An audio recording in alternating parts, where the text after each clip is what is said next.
warahmatullahi wabarakatuh. Dr. Sufi di sini bertemu kembali dengan Sobat Sehat. Ini adalah video saya yang ke-482. Video ini akan menjelaskan tentang latar belakang, tujuan, dan sasaran pemeliharaan alat kesehatan. Ini merupakan bagian dari pedoman pemeliharaan alat kesehatan dan lanjutan serta bagian dari manajemen fasilitas dan keselamatan yang sudah kita bahas dalam 21 video di video 191 sampai video 197. Apa latar belakangnya? Alat kesehatan merupakan salah satu faktor penting dalam penyelenggaraan pelayanan kesehatan di fasilitas pelayanan kesehatan. Alat kesehatan digunakan untuk mencegah, mendiagnosis, menyembuhkan, dan meringankan penyakit, merawat orang sakit, memulihkan kesehatan pada manusia, dan atau membentuk struktur dan memperbaiki fungsi tubuh. Alat kesehatan yang tidak layak pakai dan tidak berfungsi dengan baik dapat mengakibatkan kesalahan dalam mendiagnosis pasien yang secara tidak langsung dapat menghambat pemberian pelayanan kesehatan, bahkan menyebabkan kesalahan dalam pemberian pelayanan kesehatan dan menimbulkan kejadian yang tidak diharapkan atau KTD.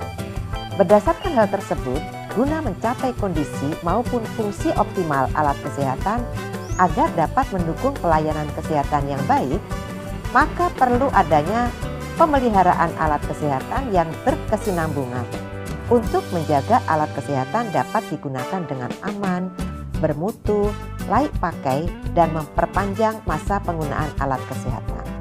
Berdasarkan siklus pemanfaatan atau penggunaan alat kesehatan dibedakan sebelum masuk ke fasilitas pelayanan kesehatan atau pre-market dan setelah masuk ke fasilitas pelayanan kesehatan atau post-market.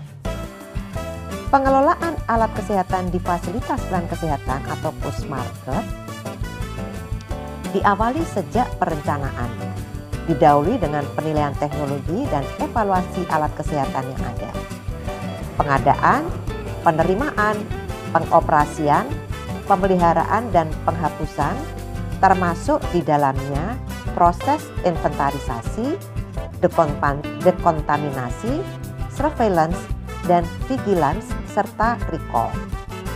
Hal ini dapat dilihat pada gambar 1.1. Semua pihak yang terkait dengan pengelolaan alat kesehatan diharapkan dapat memahami siklus tersebut dan melaksanakannya sesuai dengan bidang tugas masing-masing. Sobat Sehat, kita lihat gambar 1.1 siklus alat kesehatan di layar video.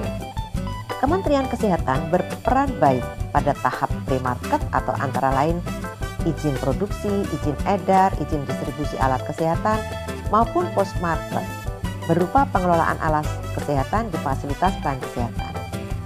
Dalam pengelolaan alat kesehatan di fasilitas pelayanan kesehatan, terdapat kegiatan pemeliharaan alat kesehatan yang merupakan salah satu indikator utama dalam menilai keberhasilan pelaksanaan pengelolaan alat kesehatan di Fashiankes. Pemeliharaan alat kesehatan di Fashiankes dapat dilakukan melalui unit pemeliharaan alat kesehatan. Saat ini, pemeliharaan alat kesehatan di rumah sakit telah berjalan cukup optimal karena telah memiliki unit tersendiri yang didukung dengan sumber daya yang dibutuhkan, baik berbentuk instalasi, unit, bagian, atau bidang yang memiliki fungsi pemeliharaan alat kesehatan sesuai dengan kebutuhan dan beban kerja rumah sakit. Namun demikian, pemeliharaan alat kesehatan di pusat kesehatan masyarakat atau puskesmas dan Fashiankes lainnya belum berjalan secara optimal karena keterbatasan unit atau tenaga pemeliharaan alat kesehatan yang tidak sebanding dengan alat kesehatan yang digunakan. Untuk itu, diperlukan peran pemerintah daerah untuk menyediakan unit yang bertanggung jawab dalam pemeliharaan alat kesehatan. Unit pemeliharaan alat kesehatan yang diselenggarakan oleh pemerintah daerah dapat berbentuk unit pelaksana teknis daerah, bidang kesehatan, atau unit fungsional pada satuan kerja perangkat daerah, dinas kesehatan, yang melakukan pemeliharaan alat kesehatan di puskesmas dan pasienkes lainnya. Untuk melaksanakan penyelenggaraan pemeliharaan alat kesehatan di pasienkes secara optimal dan berkesinambungan, maka diperlukan pedoman sebagai acuan bagi pemerintah pusat, pemerintah daerah, pasienkes, dan penyelenggara pemeliharaan alat kesehatan, serta pemangku kepentingan terkait lainnya, sehingga dapat mendukung pelaksanaan pelayanan kesehatan secara efektif dan efisien yang sesuai dengan kebutuhan pelayanan kesehatan kepada masyarakat. Apa tujuannya? Pertama, memberikan acuan bagi pemerintah pusat, pemerintah daerah, pasienkes, dan masyarakat atau swasta dalam menyelenggarakan pemeliharaan alat kesehatan. Kedua, menjamin tersedianya alat kesehatan yang sesuai standar pelayanan, persyaratan mutu, keamanan, manfaat, keselamatan, dan layak pakai di pasienkes. Ketiga, menjamin keselamatan pengguna, pasien, dan lingkungan di pasienkes. Adapun sasaran dari pedoman ini adalah 1. Pemerintah pusat, 2. Pemerintah daerah provinsi dan pemerintah daerah kabupaten kota, 3. Puskesmas, rumah sakit, dan pasienkes lainnya. Keempat, penyelenggara pemeliharaan alat kesehatan.